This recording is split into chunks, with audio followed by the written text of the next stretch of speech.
Hello everyone, welcome to my YouTube channel Love for Intuitive Astrology. My name is Michelle and today I will talk about the month of August 2022 for the sign of Sagittarius. So if you have your sun, your moon or your rising sign in Sagittarius, then keep watching this video. So Sagittarius, before I start, I just want to tell you that this is a general reading. I'm combining my intuition with astrology so I can bring the most correct energies for you for each and every single month. I also do private readings, so if you want to know more specifically what everything means for you, you can find my email in the description box below with all the details of private readings. So let's move on and see, because right away on the 1st of August, we have a conjunction between the North Node, Uranus, and Mars. And this is a major impact, right? The North Node is our destiny. This is where we're going to. And we have the planet of unexpected events together with that in the sign of Taurus.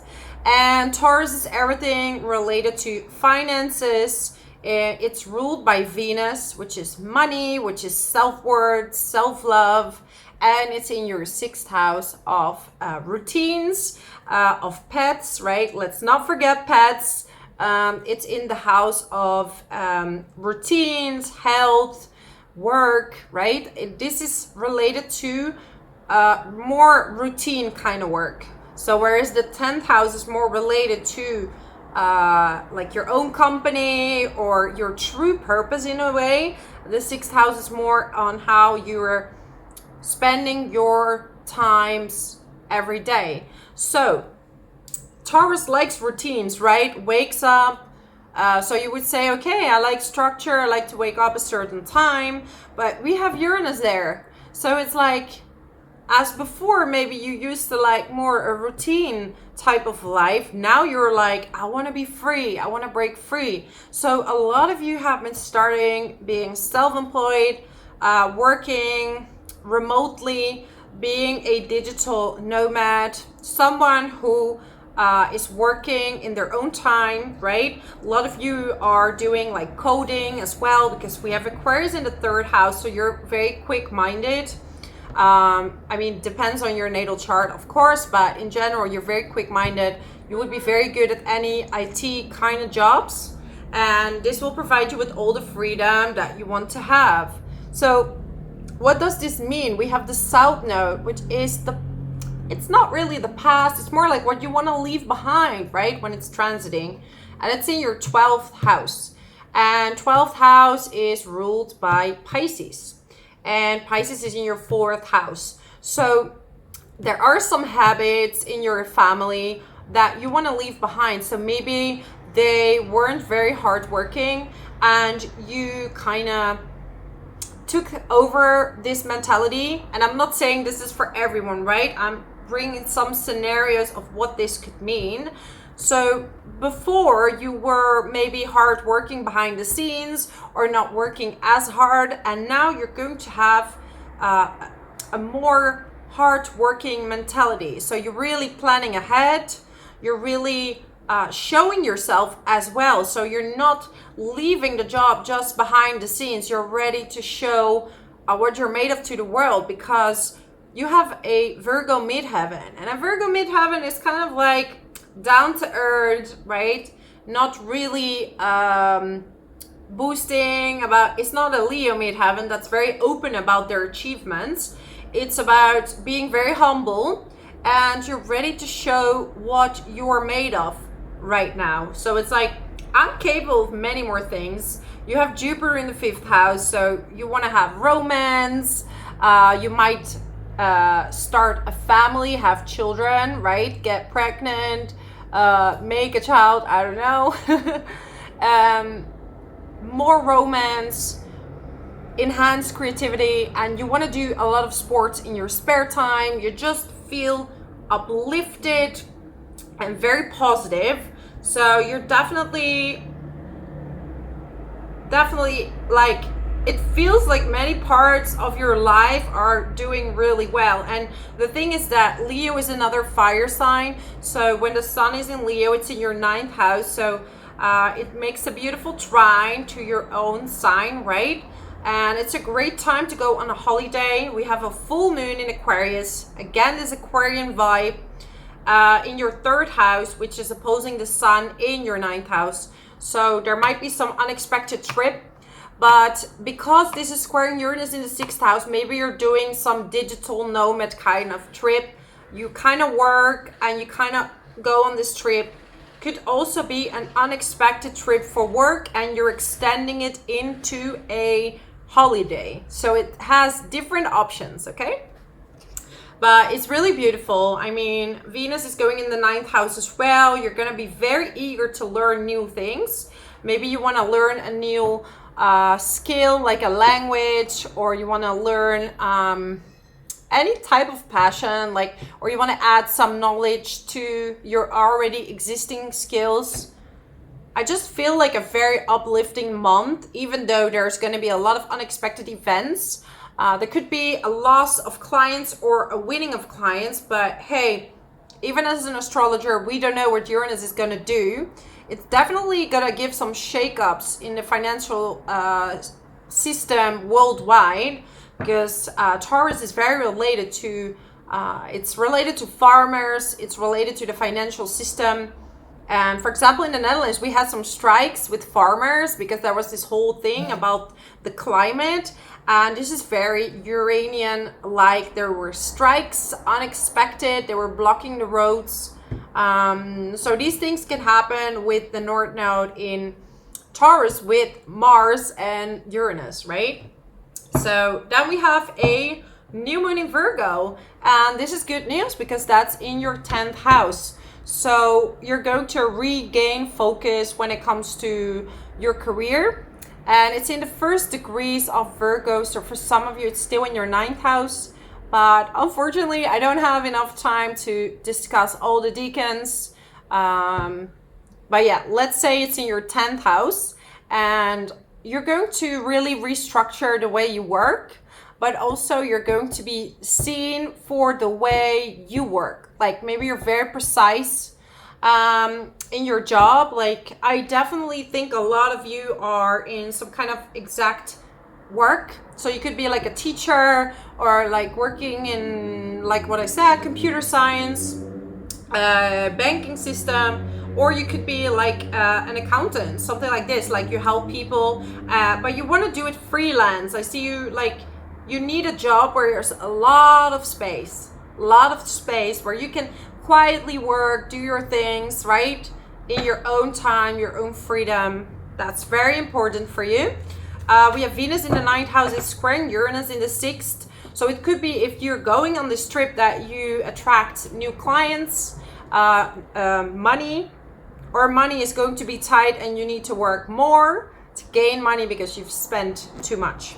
Different scenarios here, but once again, with Uranus, it's so unexpected that it's really hard to make any type of prediction.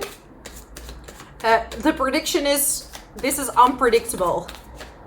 Yes, alrighty. Okay, I don't want you to feel guilty for traveling. I'm getting a lot of the same cards for a lot of the same sign. For the different signs, I'm getting the, the 5 of Cups.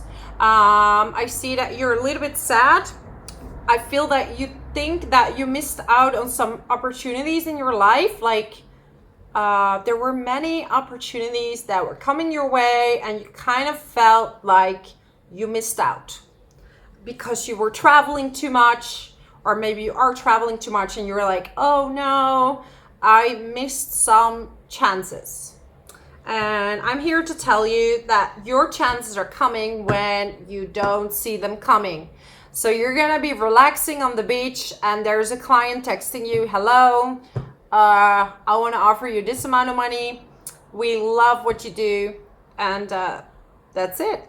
So yeah, do not be disappointed. We also have Mars squaring the moon and the sun. So do not overly spend time in your relationship or your job, right? Find the right balance between your partner and your job.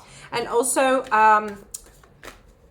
it's like when you have an idea that you don't push too much forward, where you're forgetting the details and you have to go back.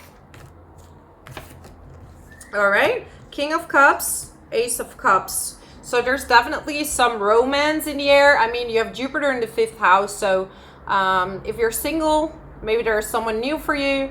And even though it's a King of Cups, it can still be a Queen of Cups. This is a person who is just really balanced when it comes to hardworking and also have their emotions in balance. So yeah, there could definitely be a new person. For some of you, this is a person starting with the letter M, right?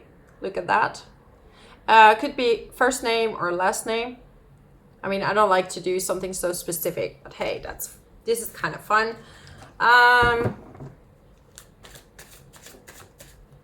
There's some study. Some of you are definitely, like I said, studying something. Queen of Wands, 6 of Swords. Okay. Be aware that you're gonna move forward, because I feel that sometimes you're not good enough and you want to go backwards. Lately, you've been struggling getting out of your comfort zone.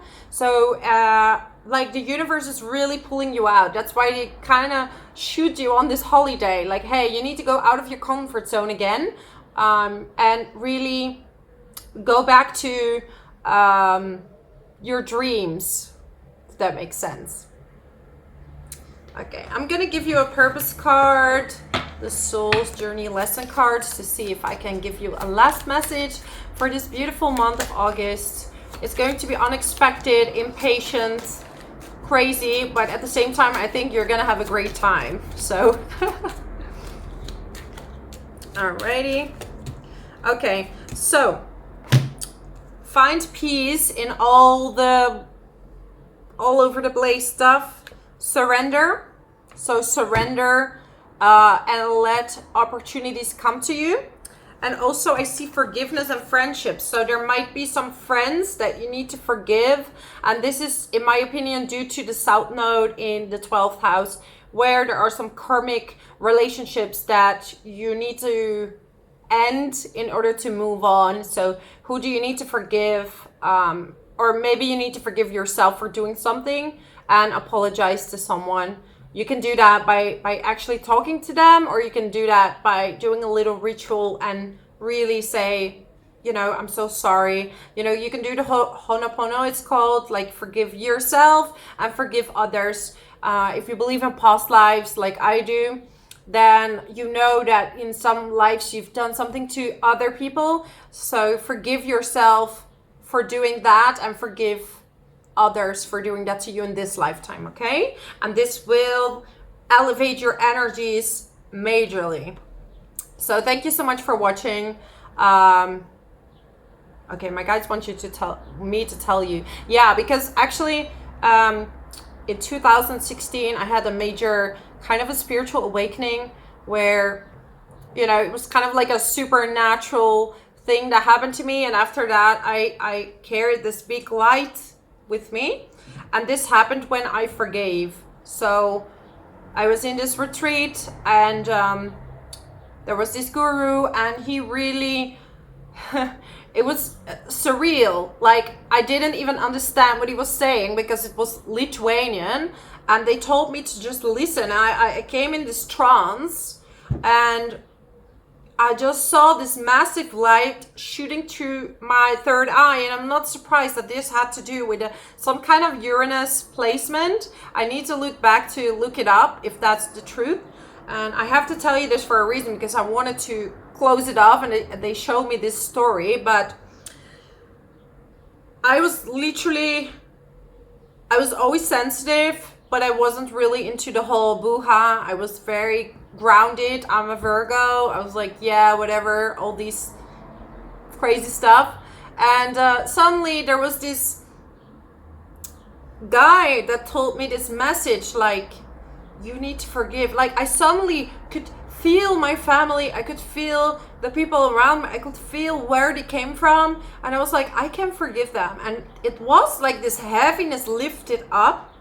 And as before, I was really cold from the inside. Like, no love. I had zero self-love, like zero.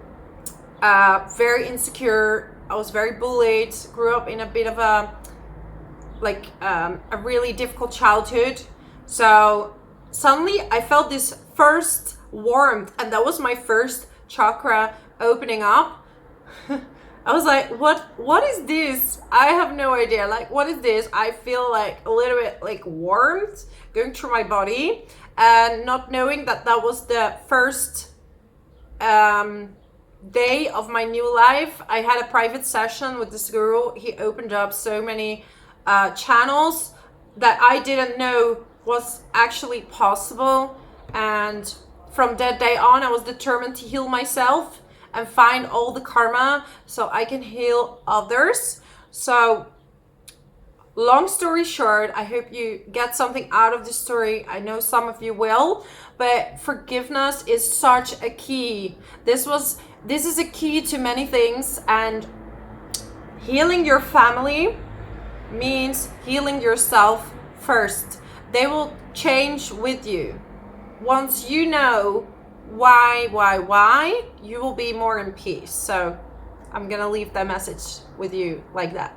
Thank you so much for listening, my lovely Sagittarius. I wish you an amazing month in August. Let yourself be surprised, guided, whatever. It's very unexpected. There's little you can do, because Uranus is going to shift something. It might as well be your new destiny. So see you later. Bye.